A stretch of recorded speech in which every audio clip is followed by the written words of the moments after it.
Aê, tá funcionando? Alô, alô, alô, boa noite. Tudo bem com vocês, gente? Como é que vocês estão? Tudo tranquilo? Boa noite, boa noite. Aê! Gente, estamos aqui com a nossa outra voz da consciência. Boa noite! Aê! A Lau volta na semana que vem. Vai dar tudo perto, tá tudo certo. Não fica triste, Lau, semana que vem você volta. A vida vai dar uma trégua pra gente, as coisas vão dar certo. E aí, gente, tudo bem com vocês? Deixa eu falar no início da live, né? Se vocês gostam do que a gente faz aqui, lembra de apoiar a gente no Apoia-se ou tornando-se membro do canal no membros do YouTube lá. A gente tem conteúdo exclusivo. A gente tá começando a subir os conteúdos exclusivos como vídeo para membros no canal do YouTube. Então, se vocês têm interesse, lembra de apoiar a gente. Ajuda bastante a pagar meus editores, a pagar o pessoal que faz o canal acontecer. E muito obrigada pelo apoio. Seguinte, a vida aconteceu, está tudo uma loucura, eu estou super nervosa sem motivo nenhum. Até tô na dúvida do que fazer hoje. Mas eu queria começar a live fazendo uma tangente. Eu fiz uma pergunta lá no Blue Sky e ela foi interessante. Obrigado a todo mundo que respondeu. E eu perguntei pro pessoal, quando vocês vão fazer arte pessoal, como é que vocês fazem? Se vocês fazem thumbnail, se vocês escrevem um briefing ou só vai direto. E a grande maioria do pessoal respondeu que só vai direto. Olha só, eu tenho pensamento sobre isso, tá? Quando a gente está fazendo arte no tradicional, o tradicional ele tem menos espaço para a gente ficar editando as coisas para sempre. E o digital, da forma como ele funciona, com layer, com camada, Ctrl Z, com ferramenta de edição, curva, níveis, Hue Saturation, essa coisa toda, ele dá uma habilidade quase sem limites da gente editar a imagem para sempre. E, cara, obrigado pelo sub. Cara, essa habilidade de editar a imagem, às vezes ela é muito boa, ela faz a imagem ficar muito melhor, mas convivendo com o pessoal do tradicional, eu tenho visto a importância da gente tomar decisões, da gente realmente segurar as rédeas da criação da nossa imagem. Então, se vocês não fazem muito thumbnail, se vocês não fazem muito planejamento, eu sugiro que vocês comecem a brincar com essas ferramentas. De novo, não é que fazer o ajuste no meio do caminho na peça digital é errado. Mas é que eu me sinto muito mais em controle, a peça é muito mais minha quando eu faço o planejamento de uma forma adequada. Eu levei muitos anos para chegar num nível em que eu realmente consigo planejar uma imagem e fico satisfeita com o planejamento que eu fiz. E ainda tem coisas que eu gostaria de mudar, mas no geral eu consigo executar uma peça de uma forma bem mais direta ao ponto, hoje em dia. Isso levou anos de planejamento. Mas é uma habilidade muito importante. É uma habilidade... ela faz diferença na coisa da direção de arte, sacou? Não deixa as suas escolhas de direção de arte por acaso. Quando eu tava começando, vê se isso faz sentido. Quando eu tava começando, tinha algumas coisas que eu fazia na imagem que eu olhava e falava, isso aqui vai ser um baú. Só tem um jeito de fazer um baú. Eu sei como é um baú, eu sei como é uma colher, eu sei como é um objeto, eu sei como é um pé, sabe? E isso tirava muito da direção de arte. Ficava tipo garfo padrão 101, o baú padrão 101, sabe? E não é isso que você quer. Você quer que todas essas partes da peça sejam escolhidas, elas sejam editadas, elas sejam da sua peça, elas sejam suas. E vocês só vão começar a ver o valor disso a partir do momento que vocês começarem a assumir as rédeas da direção de arte da peça de vocês. Nada que vocês vão colocar numa peça é só do jeito que é. É só fazer uma flor aqui. Qual é a melhor flor que te atende? Como que você resolve visualmente essa flor? Como que você consegue tirar o melhor proveito dessas decisões de pincelada, de paleta, sacou? Então existe valor intrínseco em você planejar a sua peça. E fanart, projeto pessoal, é um jeito fantástico de vocês estudarem isso. De vocês começarem a entender como é que funciona essa parte do planejamento. Então eu super recomendo que vocês comecem a brincar com essas ferramentas. Quando você começar a fazer trabalho para cliente, você vai ter que lidar com briefing e thumbnail de qualquer jeito, porque é essa forma como a gente comunica com o cliente, como a gente aprova as peças. Então não tem como escapar dessa parte. Mas é muito bom você já chegar nessa parte com um pouco mais de prática, com um pouco mais de experiência. Então, experimenta planejar a peça de vocês. Experimenta deixar menos essas decisões para serem tomadas lá pra frente. Toma a decisão na hora de fazer um thumbnail, na hora de fazer um thumbnail de cor. Toma realmente a decisão na hora que você tá fazendo o design da peça e não na hora do render. Que o processo vai ficar muito mais suave e você vai conseguir muito mais direto ao ponto na hora da execução. Certo? É isso. Tangente. Bora! Ah, meu Deus, eu tinha esquecido disso. Obrigada, Fanny. Obrigada. É isso. Eu sabia que eu tava esquecendo de alguma coisa. Aparentemente eu fui indicada no prêmio iBest. Se vocês quiserem, se vocês puderem, na verdade, votem em mim lá. A Fanny acabou de colocar o link no chat. E muito obrigada pela indicação. Nossa, foi uma senhora surpresa. Eu não tava esperando mesmo. A gente tá na categoria de arte e cultura. Então, se vocês gostam do que a gente faz aqui, dá um voto lá no iBest aqui. Nossa, cara, que massa! Obrigada, Fanny. Obrigada pela lembrança. Eu tinha... O dia hoje foi tão louco que eu tinha esquecido. Depois eu vou ver se eu gravo um short direitinho falando sobre isso. Mas, gente, muito obrigada pela indicação mesmo. Eu não tenho a menor ideia de quem colocou meu nome lá na lista. Muito obrigada ao pessoal que votar. Obrigada mesmo, viu? Foi uma senhora surpresa. Certo? Vamos fazer uns desenhos? Bora. Deixa eu abrir aqui. E aí, cara, deixa eu perguntar pra vocês. Por que eu não faço live pelo YouTube também? Então, essa é uma pergunta complicada. Eu tentei fazer live pelo YouTube e meio que deu certo, não tem problema nenhum. Mas na época eu fiz umas polls e o pessoal preferiu as lives na Twitch. Eu posso refazer essas polls e ver se o pessoal prefere as lives direto no YouTube. Se a gente preferir as lives direto no YouTube, a gente pode ir pra lá, sabe? Pra mim não faz tanta diferença.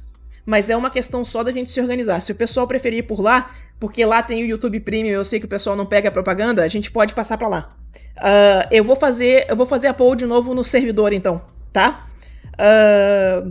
A gente faz, se vocês tiverem opinião sobre isso, não deixem de votar. Assim que terminar a live, eu faço a poll lá no servidor. Certo? Vamos lá. E bora fazer uns desenhos, bora fazer uns thumbnails. E aí, galera, vocês têm alguma dúvida? Manda perguntas pra nós. Deixa eu virar. Agora pode mandar pergunta, vai, pessoal. Um pouquinho mais pra minha cara aqui. Sabe o que eu queria fazer? Eu queria fazer fanart de Frieren. Será que eu consigo? Eu não tenho ideia nenhuma do que fazer. Se eu fizer só um retrato do personagem, não tem muito por que fazer thumbnail.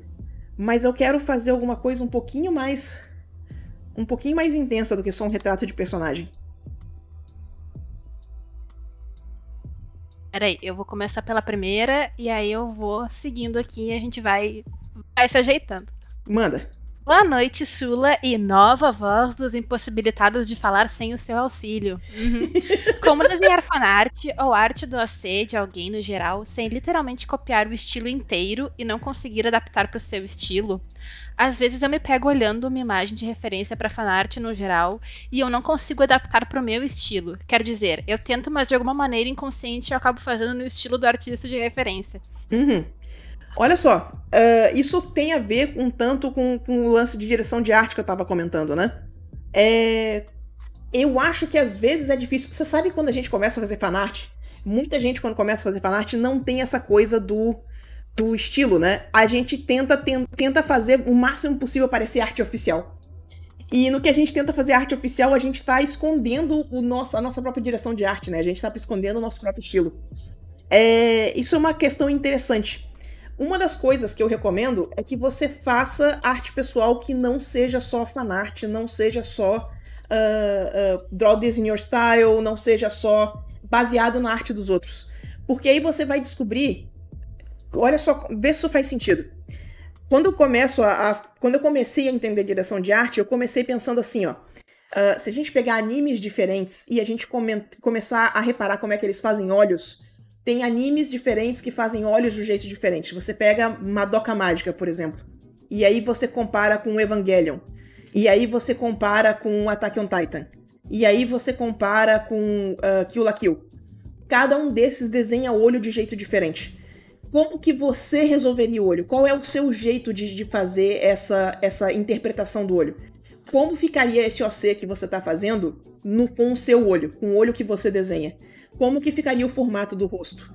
Como que você traduz isso para a forma como você pensa em direção de arte? Então, é mais por aí, saca? É você tomar essas decisões de uma forma um pouquinho mais atenta, uma forma um pouquinho mais não quero que pareça a arte original, eu quero que pareça uma arte minha, mas eu estou desenhando um personagem que não é meu. Faz um pouquinho mais de sentido? E para isso você já precisa ter tomado essas decisões, por exemplo, de como que você melhor gosta de desenhar o olho, que eu tô citando de exemplo. Certo? Então faz um pouquinho, desenha um pouquinho das coisas suas, descobre como você gosta dessas soluções, e aí começa a fazer a versão sua do personagem dos outros. É um exercício muito divertido, é muito legal. Inclusive, uma das pessoas que eu gosto muito de assistir os Draw This in Your Style é o Caio Yo. O Caio Yo posta uns Draw This in Your Style muito legal e sempre dá uns resultados muito massa, sabe?